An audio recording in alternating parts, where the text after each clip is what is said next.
Topping the news this evening, a family wants answers after their loved one died in police custody, but some of those answers can't come until the investigation is complete.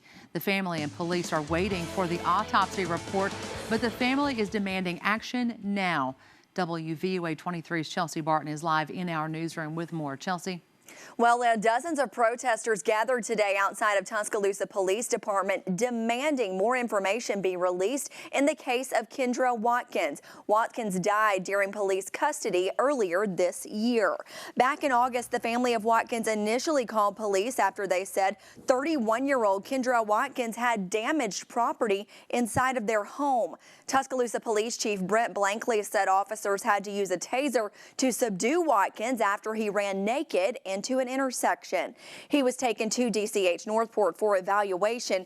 Blankley said Watkins told medical technicians there he had smoked Mojo, which is synthetic marijuana, earlier that day. Watkins died about an hour after he arrived to the hospital. Those protesting Watkins' death today say they will continue to protest at University of Alabama football games and at all city events until they get justice. These protesters are also calling for the resignation of Tuscaloosa Police Chief Brent Blankley and the two officers involved in Watkins' arrest.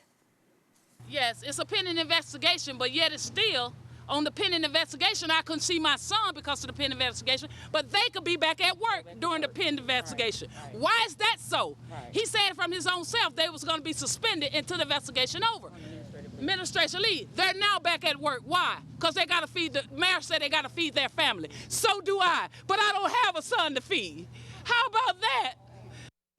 Tuscaloosa Violent Crimes Unit Commander Captain Jack Kennedy released an updated statement today on the Kendrell Watkins case. It reads, the Kendrell Watkins investigation is proceeding normally. From the beginning, this case has been investigated according to established protocols within Tuscaloosa County.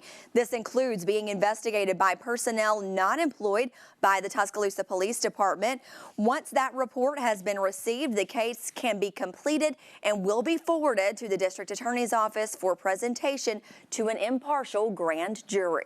Reporting live from our newsroom tonight, I'm Chelsea Barton, WVUA 23 News.